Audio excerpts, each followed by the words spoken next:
हमने किया था इलेक्ट्रिक फील्ड,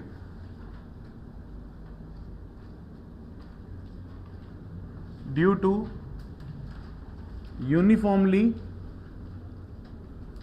चार्ज्ड रिंग के लिए किया था हमने, है ना। और वो भी कहां पे, ऑन द एक्सिस। एक रिंग को ऐसे मान लो, ये मान लो चार्ज्ड है, ठीक है, तो इसकी इलेक्ट्रिक फील्ड इसके सेंटर से एक्स डिस्टेंस पर कितनी आ जाएगी, हम यहां पे निकाल देते इस पी पॉइंट के ऊपर। तो यहां से एंगल लेते थे, यहां से लिया, ये थीटा डिराइव किया, कॉस थीटा साइन थीटा, तो आंसर क्या आ गया, electric field at point P on axis at X distance, at distance X, कितना आ गया था, K Q X upon are square plus X square power 3/2। Correct और नॉट, क्लियर है। इस पॉइंट पे आया था इलेक्ट्रिक फील्ड, पॉजिटिव है तो इससे दूर भागती हुई, डन। अब अगर मैं ये कह दूं कि मुझे इसी सेंटर के ऊपर चाहिए, तो एट सेंटर क्या हो जाएगा, electric field at centre of the ring where X is equal to क्या हो जाएगा, 0, तो क्या आ जाएगी, 0 इलेक्ट्रिक फील्ड, डन और नॉट। ये चीज हमने कर ली थी।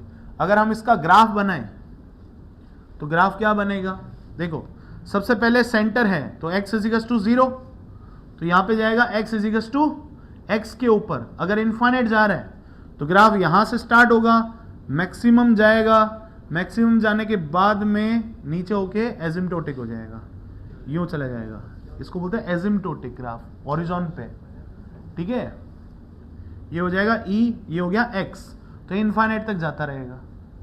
क्लियर हुआ कि नहीं हुआ, इस तरीके से, डन। इसकी मैक्सिमम वैल्यू निकालोगे तो मैक्सिमम वैल्यू आ जाएगी r/√2 पे, क्लियर है।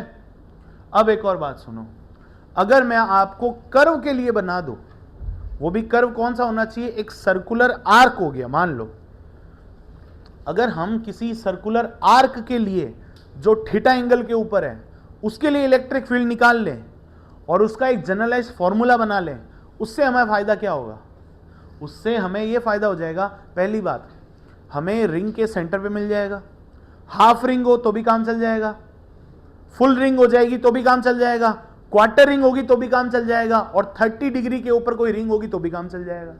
हमें तो जनरलाइज फॉर्मूला चाहिए ना, और उसका वेरिफिकेशन हम किससे कर लेंगे, इससे कर लेंगे। समझ गए नहीं समझ गए, इसलिए पहले तो ये कर लिया, अब हम कर रहे हैं सर्कुलर आर्क के लिए। तो आप लोग हेडिंग डालो electric field for a circular arc, circular arc bracket में लिख लेना वायर, ताकि ध्यान रहेगा ये लैम्डा आएगा 1D है, clear.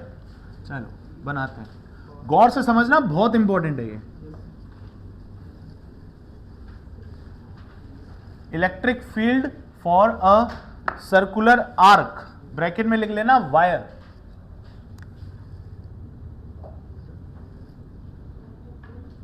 For circular arc, wire लिख लेना, क्योंकि वायर लिखोगे तभी लैम्डा डिफाइन होगा, क्लियर है क्या। अब देखना गौर से, हम एक सर्कुलर आर्क लेते हैं, बहुत ही सिंपल तरीके से, डायग्राम बहुत समझना अच्छे से। मान लेते हैं हमारे पास में एक सर्कुलर आर्क है ऐसे, क्लियर, यू मान लो ये आर्क है हमारे पास, ये वायर हो गया, इसके ऊपर टोटल चार्ज कितना है, Q है, क्लियर। उसको हमने लैम्डा से डिफाइन कर रखा है, क्योंकि देखो लेंथ हमारे हिसाब से नहीं आएगी, अभी तक सर्कुलर रिंग थी तो हम क्या कर रहे थे, लैम्डा नहीं डिफाइन कर रहे थे, क्या कर रहे थे, Q डिफाइन कर रहे थे। क्यों, क्योंकि हमें पता है कि लैम्डा इज इक्वल टू क्या होता है, dQ/dl होता है, और पूरा सर्कुलर आर्क है तो लेंथ कितनी होगी, 2πr। अगर लेंथ होगी तो हम करते थे for circular arc is equal to total charge upon में 2πr कर देते, तो हमें लैम्डा की नीड नहीं थी। लेकिन यहां पे एंगल होगा थीटा, तो लैम्डा की नीड पड़ेगी, तो इसलिए हम क्यू डिफाइन नहीं करके क्या डिफाइन करेंगे, लैम्डा डिफाइन करेंगे। समझ गए नहीं समझ गए, और जितनी लेंथ है उसे मल्टीप्लाई करो, ये लो टोटल चार्ज आ गया आपका। समझ गए मेरी बात, तो हम लैम्डा डिफाइन करेंगे। मान लो यहां पे पॉजिटिव लैम्डा है, ठीक है, यहां पे क्या है, पॉजिटिव लैम्डा, मतलब यहां पे टोटल चार्ज क्यू मान लेते हैं, तो लेमडा इज इक्वल टू क्या हो जाएगा, क्यू बाई, ऐसे करते हैं क्यू बाई एल होता है जनरली। तो लेमडा हम अगर डिफाइन करेंगे तो कैसे करेंगे, अब देखो इसकी क्या करें, हाफ पार्ट कर देते हैं। मान लेते हैं कि पूरा एंगल कितना है, थीटा है। पूरा एंगल कितना मान लिया हमने, थीटा मान लिया, ठीक है। तो ये एंगल कितना हो गया, ये हो गया थीटा बाई 2। ये एंगल कितना हो गया, थीटा बाई 2। समझ गए नहीं समझ गए, पूरा एंगल हमने मान लिया थीटा है, ऐसे कर देते हैं, क्लियर। अब इसके ऊपर तो कैलकुलेशन कर नहीं पा रहे, तो हम क्या करेंगे, हमें एक चीज के लिए पता है, ये तो रेडियस होगी, ये भी रेडियस होगी, जो भी यहां तक लेंथ होगी वो रेडियस होगी, सही बात है। आराम से समझो, धीरे धीरे समझो। अब मुझे एक बात बताओ, क्या हमें पॉइंट के लिए इलेक्ट्रिक फील्ड मालूम है, E इज इक्वल टू क्या होता है, के क्यू अपॉन आर स्क्वायर। जैसे हमने ग्रेविटेशनल फील्ड पढ़ी, तो ग्रेविटेशनल फील्ड क्या होती है, GM upon are square, correct और नॉट। वैसे हम इलेक्ट्रिक फील्ड पढ़ रहे हैं, that is K Q upon are square for a point charge. Condition क्या है, पॉइंट चार्ज होना चाहिए at a distance of R. तो हमें पॉइंट के लिए मालूम है, तो पॉइंट यहां पे बनाओ, फिर पॉइंट बनाना पड़ेगा। तो हम क्या करते हैं, इसमें एक छोटा सा एक चार्ज मान लेते हैं, इतना सा मान लेते हैं, मान लो, ठीक है, ये इतना सा हम चार्ज मान लेते हैं। इसकी लेंथ कितनी हो जाएगी, यहां से यहां तक मान लो डीएल मान लो, क्लियर है। तो इसके ऊपर चार्ज कितना हो जाएगा, चार्ज हो जाएगा डी क्यू, छोटा सा चार्ज मान लेते हैं। तो लेमडा क्या डिफाइन हो जाएगा फिर, lambda is equal to D Q by D L, correct और नॉट, ठीक है। अब बात करते हैं, तो डी क्यू की वैल्यू क्या होगी, लेमडा डी एल, ओके है सबको, ठीक है। अब इस डीएल को माना, अब डीएल को यहां से पॉइंट आउट करना पड़ेगा ना, ये सेंटर पॉइंट मान लो, तो हम यहां से इसको पॉइंट आउट कर देते हैं, आगे यहां पे। तो ये वाला एंगल क्या हो जाएगा, ये वाला एंगल, इसको हम कह देते हैं डी फाई एंगल है। गौर से समझना, बाद में बनाना इसको। ये एंगल कितना हो जाएगा, डी फाई, और ये वर्टिकल क्या लाइन हो जाएगी, यहां से ये कितना है, फाई एंगल के ऊपर है। गौर से समझना, क्लियर है। ये क्या हो गया, फाई एंगल पे। इमेजिन करो एक इतना बड़ा वायर है, उसकी रेडियस आर है, इसकी रेडियस कितनी हो जाएगी, आर रेडियस है, ये भी आर लेंथ पे। एक छोटा सा पार्टिकल इस ढक्कन के जितना, ये ढक्कन को मैंने यहां रख दिया, क्लियर है। यहां से एक लेंथ आएगी यहां पे, यहां से एक लेंथ आएगी यहां पे, तो ये एक एंगल बनाएगा ना, एकदम छोटा सा माइन्यूट एंगल बनाएगा। उस एंगल की डेफिनेशन है डी फाई, ये छोटा सा एंगल है, और यहां से फाई हो गया। अब मुझे एक बात बताओ, फाई की लिमिट क्या हो जाएगी, हमें वायर यहां से यहां जाना है ना, मान लो इसका नाम दे दिया ए और इसका नाम दे दिया बी। वायर की लेंथ की लिमिट क्या है, ए से बी तक। वैसे ही यहां से लिमिट क्या आ जाएगी, माइनस थीटा बाई 2 से प्लस थीटा बाई 2। नहीं समझे, पक्की बात है क्या, गौर से सुनना।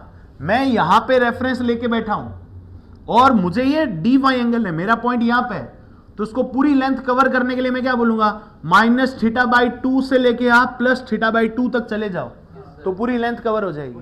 नहीं समझे, पक्की बात। तो हम थीटा फाई की लिमिट क्या रख देंगे, माइनस थीटा बाई 2 से थीटा बाई 2 तक। ओके है सबको, एकदम माइन्यूट चीजें पहले कैलकुलेट कर रहे हैं, क्लियर है, यहां तक हो गया। अब एक बात बताओ मुझे, डीएल की वैल्यू बताओ। डीएल क्या है, एक आर्क है, और आर्क क्या होता है, एंगल इनटू रेडियस, होता है नहीं होता। अब एक बात बताओ, आर्क की लेंथ कितनी है डीएल, एंगल कितना है डी फाई, इसका एंगल कितना है, इसकी लेंथ कितनी है डीएल, ये हो गया डी फाई, रेडियस कितनी हो जाएगी आर। तो क्या मैं ये लिख सकता हूं, डीएल इज इक्वल टू क्या हो जाएगा, आर डी फाई। इसको उठाओ यहां पे रख दो, तो हमें डी क्यू की वैल्यू क्या मिल गई, lambda R D phi. Okay और नॉट, पक्की बात, चल सकते हैं आगे, ठीक है। अब गौर से समझना, मैंने ये लिखा, ये तो हमारे लिए क्या है, इतना बड़ा वायर होने की बजाय हमने एक छोटा सा पॉइंट मान लिया, इतना सा है, तो हमारे लिए पॉइंट चार्ज है। तो हम इलेक्ट्रिक फील्ड तो क्या करेंगे, डीई करेंगे, डीई करेंगे। अब डीई की वैल्यू या डीई आएगा कहां पे, गौर से समझना, डीई आएगा हमारा, ये पॉजिटिव है नेगेटिव है, पॉजिटिव है। धक्का मारेगा कि खींचेगा, धक्का मारेगा। तो धक्का मारेगा तो किधर जाएगा, इस साइड में जाना चाहिए। क्या वैल्यू लिखें इसकी, डी ई, नहीं समझे भाई, ये सब भूल जाओ। तुम्हारे लिए कौन है, खाली ये है, मान लो इतना सा है, ये तुम्हें इस साइड में इलेक्ट्रिक फील्ड देगा ना, उसी लाइन में धक्का मारेगा। जैसे मैं मान लो ये है -θ/2 और ये है θ/2, मैं बीच में बैठा हूं, तो मेरे लिए तो बाकी सब आर्क इतना है ही नहीं, मेरे को स्टूडेंट की लेंथ निकालनी है, तो यहां से काउंट करूंगा, ऐसे घूमते घूमते घूमते घूमते यहां तक आऊंगा, ये मेरे लिए लेंथ हो गई। मैंने तो इतनी लेंथ मानी नहीं, मैंने तो सिर्फ 2 स्टूडेंट माने, यहां से लेके यहां तक एक छोटे से, यूं, क्लियर है। और यहां से मैं ये मान रहा हूं, तो मेरी इलेक्ट्रिक फील्ड किस साइड में जाएगी, इन चार्जेस के एंगल पे, यूं अलोंग द लाइन जाएगी, नहीं जाएगी, क्योंकि इलेक्ट्रिक फील्ड की डायरेक्शन वही होती है जो फोर्स की डायरेक्शन होती है, फोर्स की direction along the line joining होती है, तो इसी लाइन में जाएगा। अगर इसी लाइन में जाएगा तो इससे 2 लोग निकलेंगे, देखो, एक इधर कर दो और एक इधर कर दो, ये फाई है, तो यहां पे ये क्या होना चाहिए, फाई, ये लाइन इधर आ गई, ये लाइन इधर आ गई, तो ये अल्टरनेट एंगल बन गए, नहीं बन गए, ये फाई है, फाई के साथ वाला डी ई कॉस फाई, और इधर क्या आ जाएगा, डी ई साइन फाई, नहीं समझे, समझ गए। इस साइड में कौन आ गया, डी ई कॉस फाई, और इस साइड में डी ई साइन फाई। तो हम सबसे पहले वैल्यूज निकालते हैं, तो डी ई की वैल्यू कैसे निकालेंगे, 2 टुकड़ों में तोड़ देंगे, एक तो हो जाएगा डी ई कॉस फाई और एक हो जाएगा D E sine phi. Sine phi वाले को हम कह देते हैं ई एक्स है, डी ई एक्स बोल दिया, और ये क्या हो जाएगा, डी ई वाई हो जाएगा, क्योंकि ये वाई एक्सिस में जा रहा है, नहीं समझे, समझ गए। सबसे पहले हम एक्स को सॉल्व कर लेते हैं, तो डी ई एक्स की वैल्यू कितनी हो जाएगी, D E sine phi, D E की वैल्यू लिखो, तो sir K Q upon are square into sine phi, okay. और इस साइड में हम लिख देते हैं, देखो इस साइड में हम कर देंगे एक्स एक्सिस के अलोंग सॉल्व, और इस साइड में क्या कर देंगे हम, वाई एक्सिस के अलोंग सॉल्व कर देंगे। तो इधर क्या आ जाएगा, डी ई वाई आ जाएगा, जो कि क्या रहेगा, D E cos phi, clear.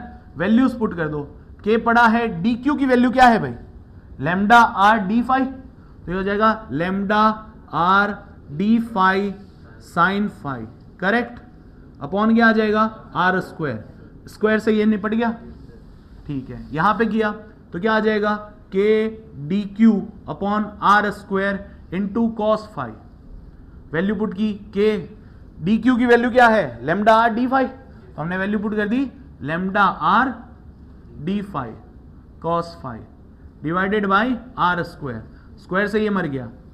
अब ये तो था डी ई एक्स, तो हमें अगर ई एक्स निकालना है तो हमें क्या करना पड़ेगा, integration D E X, clear. Value क्या पुट करेंगे, इंटीग्रेशन के lambda D phi sine phi upon R, इधर भी क्या हो जाएगा, अगर हमें ई वाई निकालना है तो हम क्या लिखेंगे, integration D e Y is equals to integration के lambda cos phi d phi by r. अब एक बात बताओ, क्या के कांस्टेंट है, क्या आर कांस्टेंट है, यस, लैम्डा कांस्टेंट है, यस, डी फाई कांस्टेंट है क्या, नहीं है।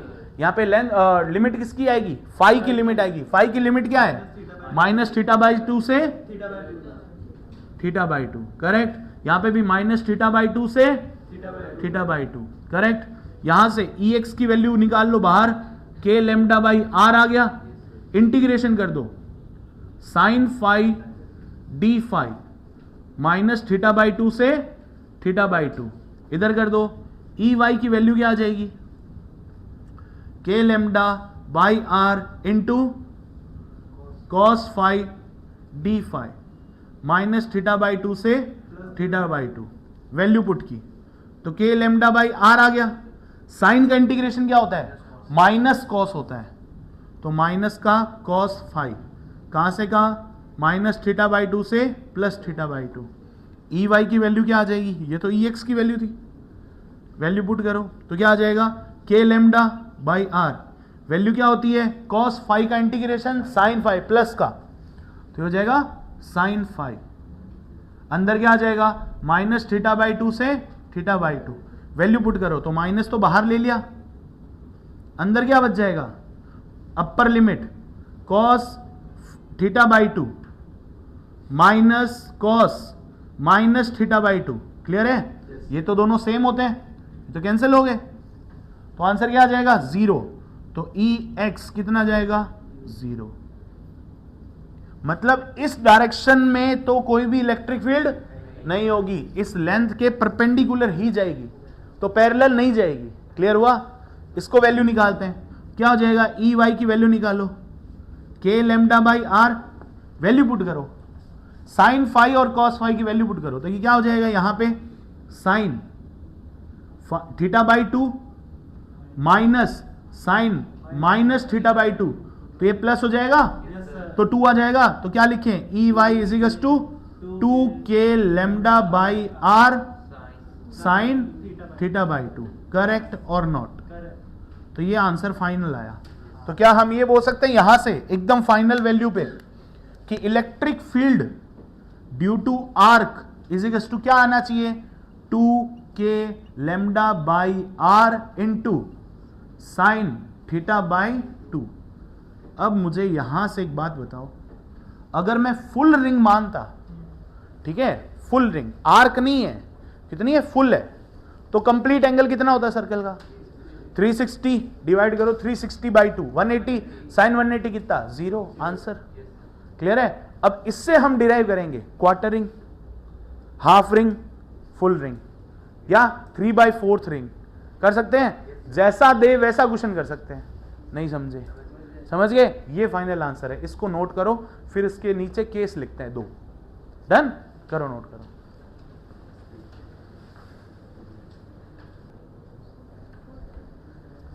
हमने ये प्रूफ कर दिया है बेटा, अब हम इसके ऊपर सीधी सीधी वैल्यू पुट करके आंसर्स कर लेते हैं।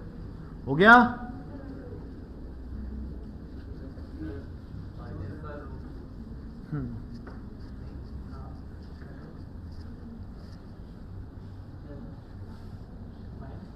देखो, इसमें नोट पॉइंट लिखते हैं हम।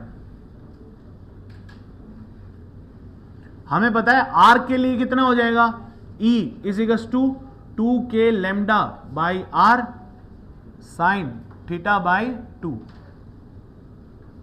हमने ये कह दिया सबसे पहला फॉर क्वार्टर रिंग,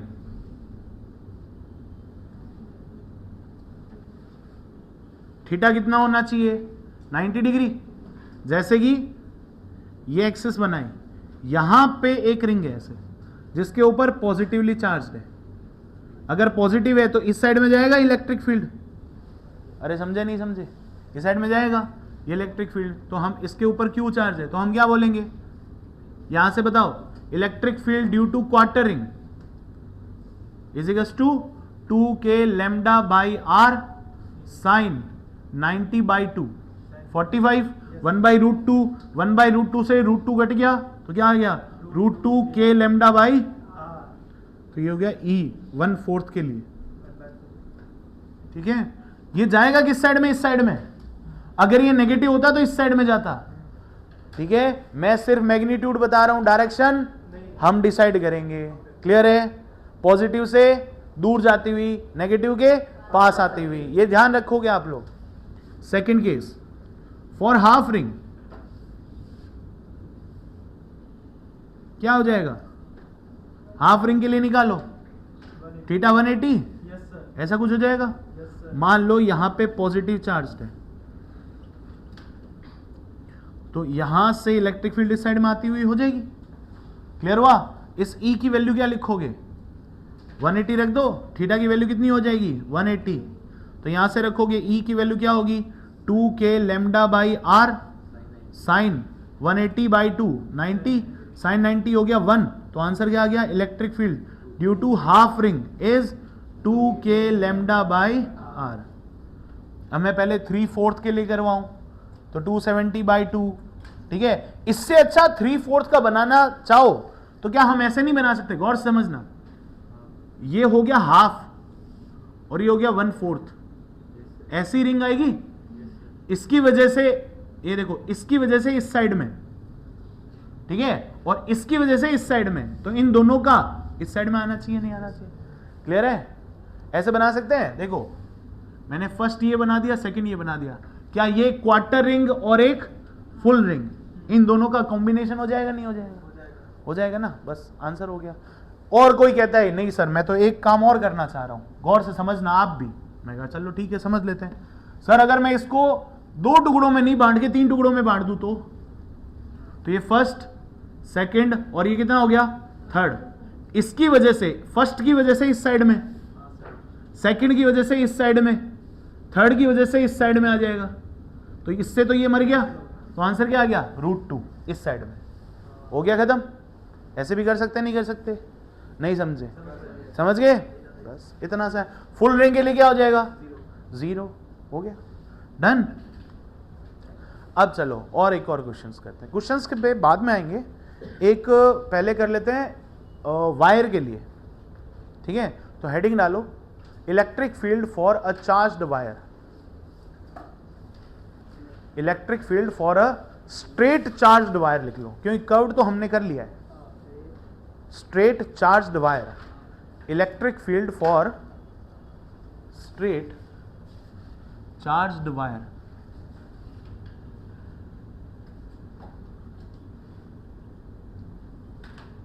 इसके लिए भी लैम्डा डिफाइन होगा। बस ये हटा रहा हूं डायग्राम।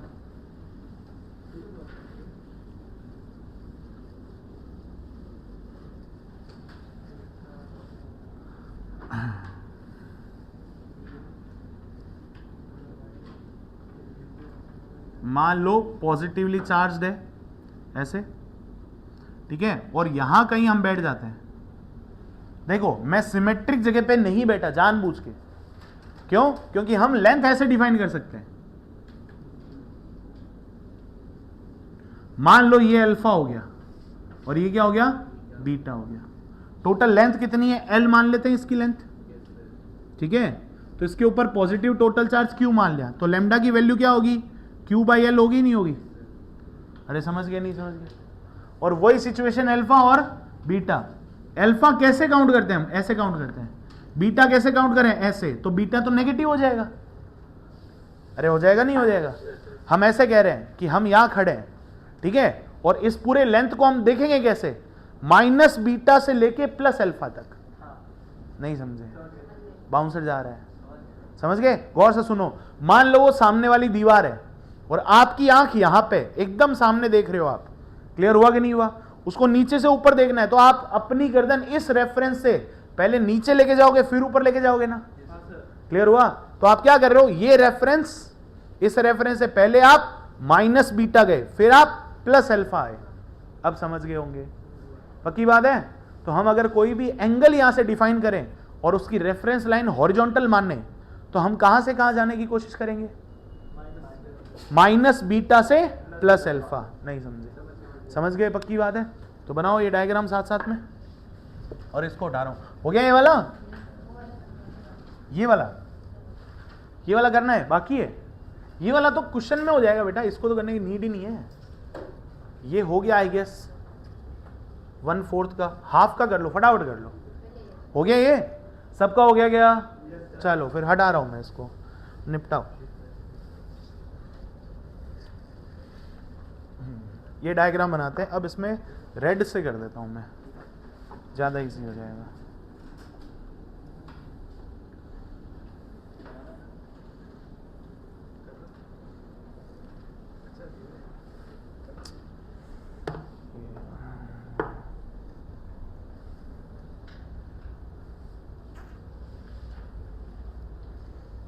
यहां पे ऐसे बना लो, यहां से वायर से ये पॉइंट P बना लेते हैं, ठीक है?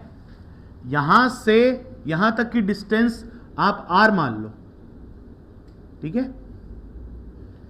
और हम कोई डिस्टेंस मानते, देखो कैसे मानते हैं। एक छोटा सा इतना सा टुकड़ा काट लेते हैं हम,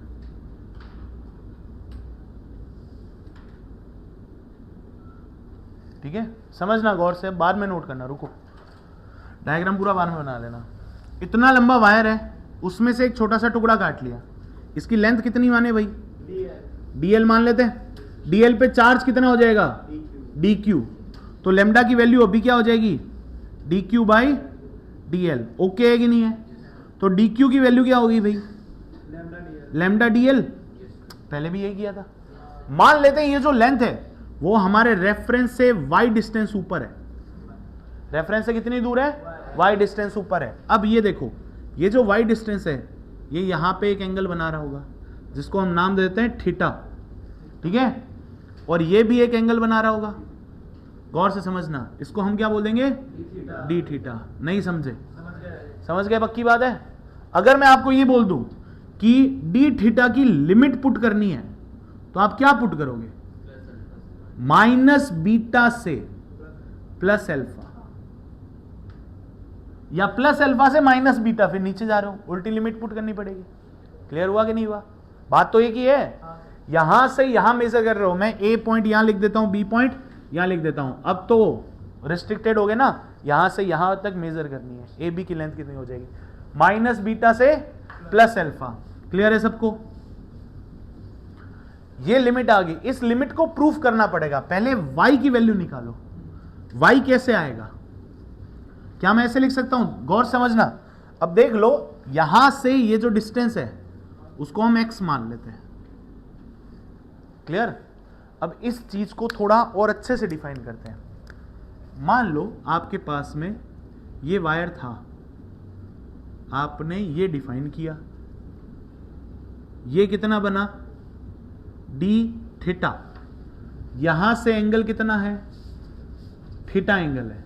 क्लियर है? ये वाली लेंथ कितनी है? y है। ये वाली लेंथ कितनी है? x मान लेते हैं। क्लियर हुआ कि नहीं हुआ? ऐसे कुछ हो जाएगा। अब एक बात बताओ, यहां पे x ये रहा, y ये रहा, तो r ये है ना। यहां से बताओ, क्या मैं y by r is equal to tan theta लिख सकता हूं क्या? तो dy की वैल्यू क्या हो जाएगी? चलो, y की वैल्यू ये लिख दी, y is equal to r tan theta. तो dy बाई डी थीटा की वैल्यू क्या हो जाएगी? r तो पड़ा ही है, टेन थीटा का सेक स्क्वायर थीटा, तो ये सेक स्क्वायर थीटा। तो dy की वैल्यू क्या होगी? r sec square theta d theta. क्या मैंने y को भी थीटा की फॉर्म में और dy को भी थीटा की फॉर्म में कन्वर्ट कर दिया? यस। अब मैं x को भी r की फॉर्म में कन्वर्ट करना चाहता हूं ना। x और r में क्या रिलेशन होता है? x बाई आर क्या हो जाएगा? ये बताओ। x बाई आर, x क्या है? हाइपोटेनियस, और r क्या है? बेस। तो ये थीटा है, तो हाइपोटेनियस अपॉन बेस क्या होता है? सेक थीटा होता है। नहीं पता क्या? क्या हो जाएगा? Sec theta. तो x की वैल्यू क्या आ जाएगी? r sec theta. क्लियर है? चलो ये पढ़ा रहे हैं। अब इसका डिफरेंशिएशन बाहर निकालने की नीड नहीं है। क्लियर है? अब एक बात बताओ, यहां से इलेक्ट्रिक फील्ड जाएगी ना, किस साइड में जाएगी? गौर से बताना। ये वायर है, यहां से इलेक्ट्रिक फील्ड जाएगी इस साइड में, इसको बोलेंगे DE। और ये एंगल हो गया यहां पे, ये थीटा है तो ये भी कितना होगा? थीटा। और ये कितना होगा? DE sine theta. और इसको क्या बोलेंगे? DE cos theta. नहीं समझे? समझ गए? इसका मीनिंग मैं यहां पे ऐसे बोल सकता हूं, मेरे पास में दो लोग आ गए, एक तो wire perpendicular DE is E perpendicular is equal to integration DE cos theta. सही लिखा है नहीं लिखा बताओ? और दूसरा wire parallel DE is equal to E parallel बोल सकते हैं, ये हो जाएगा DE साइन थीटा। ये बात किस किस को नहीं समझ में आई? वापस से सुनो। ये वायर पड़ा हमारे पास में, अब मैं x और y में डील नहीं कर रहा। मैं क्या कर सकता हूं? वायर मेरे पास में 1D है तो डायरेक्शन क्या हो सकती है? दो, या तो वायर के परपेंडिकुलर हो या वायर के पैरेलल हो, बस दो ही डायरेक्शन हो सकती है। और क्या डायरेक्शन होगी? तुम बोलो सर एंगल है, तो एंगल के दो कंपोनेंट निकल जाएंगे, एक वायर के परपेंडिकुलर और एक वायर के पैरेलल। तो मैंने x y में नाम देने की जगह क्या दे दिया? परपेंडिकुलर और पैरेलल। तो इस वायर के परपेंडिकुलर कौन जा रहा है? DE cos theta. Perpendicular component कौन जा रहा है? DE cos theta. इसका इंटीग्रेशन कर देंगे। और इस साइड में कौन जा रहा है? DE sin theta. वो किस में जा रहा है? पैरेलल में जा रहा है। नहीं समझे? समझ गए? अब दो लोगों को अलग अलग सॉल्व कर लेंगे। एक हो जाएगा परपेंडिकुलर और एक हो जाएगा पैरेलल। सबसे पहले हम करते हैं परपेंडिकुलर, तो ये फर्स्ट हो गया और ये सेकंड, तो सॉल्व फर्स्ट को करते हैं। तो परपेंडिकुलर इलेक्ट्रिक फील्ड, इसका नाम क्या हो जाएगा, E perpendicular is equals to d E cos theta integration में डी ई की वैल्यू क्या होती है, वही क्या लिखते हैं हम, एक पॉइंट चार्ज की वजह से इलेक्ट्रिक फील्ड की वैल्यू के क्यू अपॉन में आर स्क्वायर, तो हमने लिख दिया के क्यू अपॉन आर स्क्वायर, तो ये हो गया आर स्क्वायर। कितना दूर है, एक्स स्क्वायर है, चेक करो, यहां पे बैठे हैं हम, तो ये कितना दूर है, एक्स स्क्वायर। समझ गए नहीं समझ गए? अब यहां पे क्या आ जाएगा, कॉस थीटा आ जाएगा।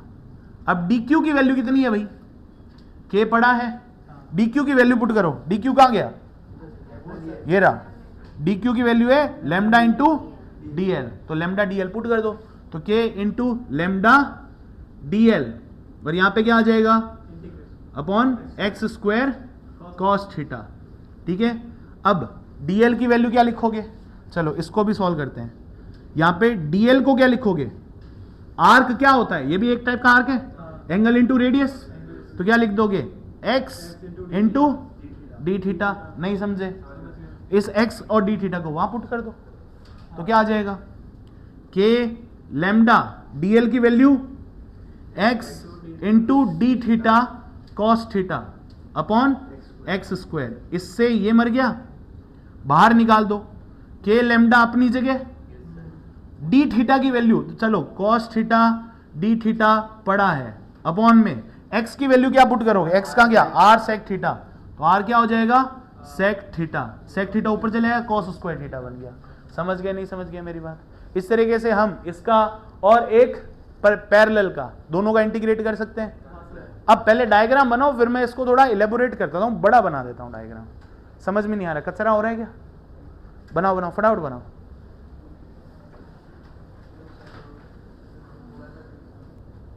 देखो गौर से, मैंने चीजें थोड़ी चेंज कर दी है, डायग्राम थोड़ा साफ सुथरा हो गया। ठीक है, यहां पे क्या किया मैंने, लेमडा को लिख दिया क्यू बाई एल लेंथ, और यहां पे लेंथ डीएल नहीं मान के इसी डायरेक्शन में जा रहे हैं तो डी वाई मान ली, लेंथ को क्या मान लिया, डी वाई मान लिया। और क्यों, क्योंकि हमारे पास में डी वाई की वैल्यू है, लेमडा के बारे में डी वाई की वैल्यू है। अब देखो इसमें भी डीई आ रहा है, इसमें भी डीई आ रहा है, तो क्या हो, हम पहले ही डीई की वैल्यू निकाल ले और निकाल के साइड में रख ले, फिर डायरेक्ट इंटीग्रेशन करते रहेंगे। ठीक है, तो हम कैलकुलेट क्या कर रहे हैं, कैलकुलेटिंग डीई की वैल्यू, तो डीई निकालना पड़ेगा। तो डीई की वैल्यू क्या होती है, कोई पॉइंट चार्ज की वजह से k Q upon are square, r क्या होती है, डिस्टेंस का स्क्वायर, तो हम क्या लिख देंगे, के क्यू कितना है चार्ज, डी क्यू, इतने से पे चार्ज कितना है, डी क्यू, कितनी डिस्टेंस पे बैठा है ये तो आर है, ये एक्स है। देखो ये है चार्ज हमारा, इसका चार्ज कितना है, डी क्यू चार्ज है, कितनी डिस्टेंस पे बैठा है हमसे। अब ये भी एक्स है, ये भी एक्स है, ये मत बोलना कि सर ये ज्यादा है ये कम है, तो ये दोनों एक्स है क्योंकि डी थीटा बहुत छोटा है, तो एक्स स्क्वायर हो गया, तो एक्स स्क्वायर, दोनों को चेंज करना पड़ेगा, तो डीई की वैल्यू क्या हो जाएगी, के पड़ा है अपनी जगह, डी क्यू को क्या लिख सकते हैं हम, lambda r sec square theta d theta, तो lambda r sec square theta d theta, okay. Upon में क्या आ जाएगा, एक्स को हम क्या लिख सकते हैं, r square sec square theta, r square sec square theta. समझ गए नहीं समझ गए बताओ? ये देखो ये सेक स्क्वायर थीटा की फॉर्म में आ गया, इससे ये मर गया, इससे ये मर गया, तो आंसर क्या आया, d e is equals to k lambda by are into d theta. Direct answer आया कि नहीं आया? अब हमें सिर्फ पुट करना है, क्योंकि ना तो डीई परपेंडिकुलर के अंदर आर आएगा, ना तो एक्स आएगा ना वाई आएगा, तो हमें एक्स और वाई में जाने की टेंशन ही खत्म होगी। सिंपल शॉर्ट फॉर्मूला आ गया। अब हम क्या करेंगे, फर्स्ट करेंगे फॉर ई परपेंडिकुलर, परपेंडिकुलर के लिए करो तो क्या आ जाएगा, E perpendicular is equals to integration d E की वैल्यू कितनी हो जाएगी, ये लिख देता हूं मैं, डीई कॉस थीटा। अब डीई कॉस थीटा की वैल्यू क्या लिखोगे, इंटीग्रेशन डीई की वैल्यू होगी k lambda by r, cos theta पड़ा है, डी थीटा पड़ा है। अब लिमिट किसकी आएगी, थीटा की, थीटा की लिमिट क्या है, limit of theta is equals to minus beta to plus alpha. सही बात है, तो हमने लिख दिया माइनस बीटा से लेके प्लस अल्फा। वैल्यू पुट करो। तो पहले ये बताओ परपेंडिकुलर जा किधर रहा है, आई कैप में जा रहा है, तो हमने लिख दिया आई कैप में जा रहा है भाई। डन। तो इधर से ई परपेंडिकुलर की वैल्यू क्या आ जाएगी, के बाहर आ गया, लेमडा बाहर आ गया, आर बाहर आ गया। इसलिए मैंने किया क्योंकि अगर मैं यहां पे एक्स करता तो फिर एक्स को चेंज करना पड़ता थीटा की फॉर्म में, फिर वो इंटीग्रेट होता, फिर वो बाहर निकालते। इससे चाहिए कर दिया। अंदर क्या बचा, cos theta d theta minus beta से एल्फा। कॉस थीटा का इंटीग्रेशन क्या होता है, प्लस का साइन थीटा। तो क्या हो जाएगा, E perpendicular is equals to k lambda by r पड़ा है, अंदर क्या हो जाएगा, k lambda by are.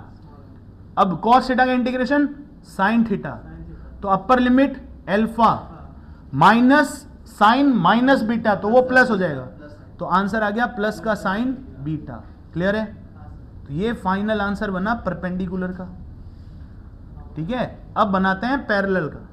Parallel का यहां कर लेते हैं, करें यहां पे, छोटा सा ही है।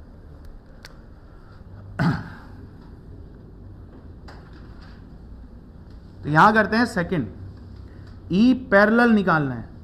पैरेलल की वैल्यू क्या होती है, integration D E sine theta.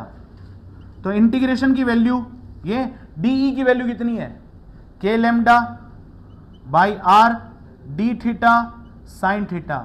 अब डी थीटा की लिमिट माइनस बीटा से एल्फा, बाहर ले लो इसको।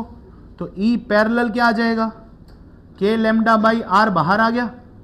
और अच्छा ये जा किस साइड में रहा है, माइनस जे कैप, तो माइनस बाहर आ गया पहले से। अंदर क्या मिल गया, sine theta, integration of sine theta d theta. Clear, किस साइड में, माइनस बीटा से एल्फा तक। अब इसका इंटीग्रेशन करो, तो माइनस के लेमडा पड़ा है, आर पड़ा है, आर स्मॉल आर लिखा हुआ है ना, आर पड़ा है। क्या आ गया यहां से, साइन थीटा का इंटीग्रेशन माइनस का कॉस थीटा, कहां से कहां, माइनस बीटा से एल्फा तक। अब इसको पुट करो, ये बाहर आ जाएगा, तो क्या बन जाएगा, E parallel is equals to minus minus plus हो गया, तो के लेमडा बाई आर इनटू ऊपर बच गया cos theta, cos alpha minus cos of minus beta, that is cos beta. अब आंसर देखो, चीज की ब्यूटी देखो, ये माइनस जे कैप में जा रहा था, तो माइनस पड़ा था, तो ये माइनस इंटू माइनस प्लस, तो अब किस में जाएगा, जे कैप में जाएगा। क्लियर हुआ। तो ये किधर जाना चाहिए, जे कैप में। तो फाइनल आंसर ये आया। डन। तो यहां से इलेक्ट्रिक फील्ड कैसे जाएगी, अगर ऐसा एक वायर है आपके पास में, तो इलेक्ट्रिक फील्ड एक तो जाएगी आई कैप में और एक जाएगी जे कैप में, तो इस साइड में जाना चाहिए, ई फाइनल। समझ गए, नहीं समझ गए, ये ध्यान रखना। क्यों, क्योंकि ये तो आ रहा है आई कैप में और ये किधर जा रहा है, जे कैप में। क्योंकि देखो हमने तो माइनस जे ले लिया था और वो इंटीग्रेट होके क्या बन गया, प्लस का जे कैप। तो इधर जाएगा और इधर जाएगा, इस साइड में जाएगा ई परपेंडिकुलर, इस साइड में जाएगा ई पैरेलल। अब समझ में आया। तो एक फॉर्मूला ये ध्यान रखना, परपेंडिकुलर के लिए और ये पैरेलल के लिए, बस ये नोट कर लो। अब इसके केसेस कल करेंगे, ठीक है।